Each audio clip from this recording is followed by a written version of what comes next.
तो दोस्तों पिछले कुछ समय से लगातार देखने के लिए मिल रहा है कि क्वाड समूह के बाकी 3 देश जिसमें अमेरिका, ऑस्ट्रेलिया और जापान प्रमुखता आते हैं, ये लोग भारत को कुछ हद तक साइडलाइन करने की कोशिश जरूर कर रहे थे।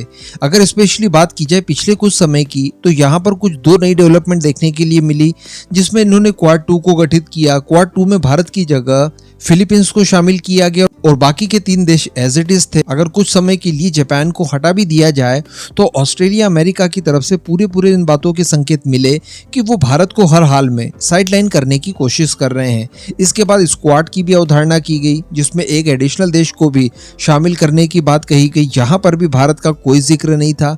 तो इस तरह की चीजें लगातार होती जा रही थी। क्वाड के जो आने वाले समय में समिट्स वगैरह थे, वो भी एक के बाद एक कैंसिल होते जा रहे हैं। तो चर्चाओं का बाजार जो था वो काफी गर्म था कि क्या भारत को एक्चुअली इंडो पैसिफिक और स्पेशली क्वाड संगठन से अलग थलग कर दिया गया है, या इस तरह की कोई प्लानिंग इन लोगों ने करके रखी है। लेकिन इस तरह की जब भी बातें निकलकर सामने आती थी, उस समय एक बात ये भी कही जाती थी डिफेंस में कि देखिए, अगर आपको चाइना के खिलाफ किसी भी तरह का कोई संगठन बनाना है, स्पेशली जो कि इंडो पैसिफिक में वर्क करे, साउथ चाइना सी में महत्वपूर्ण भूमिका निभाए और ओपन और जो फ्री इंडो पैसिफिक की आप अवधारणा रखना चाहते हैं, उसे साकार करना चाहते हैं, तो भारत का उस संगठन में होना अनिवार्य है। बिना भारत के सहयोग के ये सारी चीजें संभव हो ही नहीं सकती।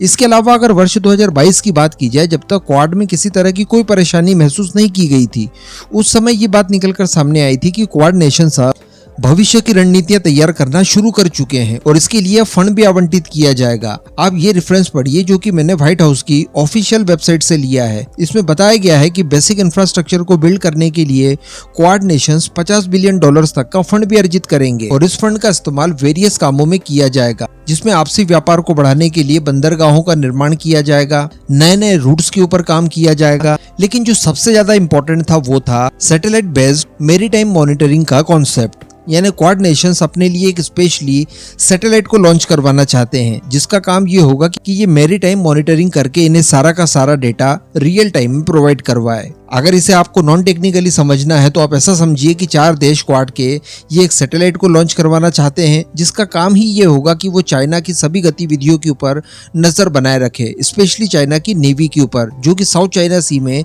काफी ज्यादा उद्दंड मचाती है। तो वर्ष 2022 में इस तरह की पॉलिसीज को अनवील तो कर दिया गया था, लेकिन इसके ऊपर किसी तरह का कोई काम नहीं हुआ था। लेकिन अब कुछ इस तरह की खबरें निकल कर आ रही है, जिनके बाद ये कहा जा सकता है कि आने वाले कुछ समय में इनको लेकर एक्चुअली इम्प्लीमेंट शुरू कर दिया जाएगा। क्योंकि मैं आपको बता दूं कि भारत के अंदर अमेरिका के जो एम्बेसडर हैं एरिक गारसिटी, रिसेंटली उन्होंने इसरो हेडक्वार्टर का विजिट किया और इस विजिट के दौरान उन्होंने इसरो के जो चीफ है एस सोमनाथ सर, उनके साथ भी मुलाकात की, कई सारी संभावनाओं के ऊपर काम किया। इसमें उन्होंने अमेरिका द्वारा जो प्रॉमिस किया गया था भारत को, उसको लेकर भी बातचीत की। यानी इसरो और नासा मिलकर निसार प्रोग्राम के ऊपर जो काम करने जा रहे हैं INSAR, और इस परियोजना के तहत संयुक्त रूप से भारत और अमेरिका मिलकर एक भारतीय को वर्ष 2024 के अंत तक इंटरनेशनल स्पेस स्टेशन तक भेजेंगे। उसको लेकर भी इन्होंने अपनी प्रतिबद्धता दोहराई है कि एक्चुअली ऐसा होगा। लेकिन इसके साथ साथ इन्होंने प्रपोजल रखा है इसरो के सामने कि क्वाड नेशंस के लिए स्पेशली एक डेडिकेटेड सैटेलाइट आप तैयार कीजिए। और ये बात उनके द्वारा बोलने के बाद आप ये समझ लीजिए कि जियोपॉलिटिक्स में एक तरह का नया भूचाल आ गया है, क्योंकि अब भारत का जो इंपॉर्टेंस है क्वाड नेशंस के बीच में, वो पूरी दुनिया के सामने दिखाई दिया है कि भारत न केवल इस क्वाड का हिस्सा है, अटूट हिस्सा है, बल्कि भारत के इसरो की यहाँ पर कैपेबिलिटीज के बारे में भी समझा जा सकता है कि इतना महत्वपूर्ण काम चाइना जैसे डेविल के ऊपर नजर बनाए रखने के लिए जो सैटेलाइट तैयार होगा और जो लॉन्चिंग वगैरह होगी, वो हमारा इसरो करेगा।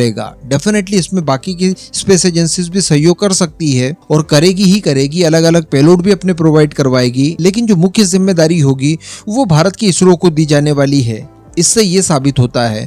और दूसरा, अगर स्पेशली चाइना की बात की जाए तो चाइना को भी उनका ये स्टेटमेंट सुनकर और ये प्रपोजल सुनने के बाद डेफिनेटली छटपटाहट हुई होगी, क्योंकि इस तरह का कोई सैटेलाइट जिस दिन लॉन्च हो जाएगा, उस दिन चाइना की एक गतिविधि, बिल्कुल एक गतिविधि माइनर सी भी क्वाड नेशंस मॉनिटर कर रहे होंगे 24/7। तो अल्टीमेटली क्वाड के इस मूव के बाद चाइना को आप उसके घर में ही अरेस्ट कर देंगे, इस तरह की फीलिंग उसे हमेशा महसूस होते रहेगी। और चाइना द्वारा किसी भी तरह की उद्दंडता जो करने की कोशिश की जाएगी, उसे समय रहते ही काउंटर करने की प्रक्रियाएं भी क्वाड नेशंस के जरिए क्वाड नेशंस द्वारा शुरू कर दी जाएगी। तो ये एक बहुत ही इंपॉर्टेंट मूव है। उम्मीद कर सकते हैं कि इसके ऊपर जल्दी क्वाड नेशंस के बीच में सहमति बन जाए और इसे लॉन्च करवा दिया जाए।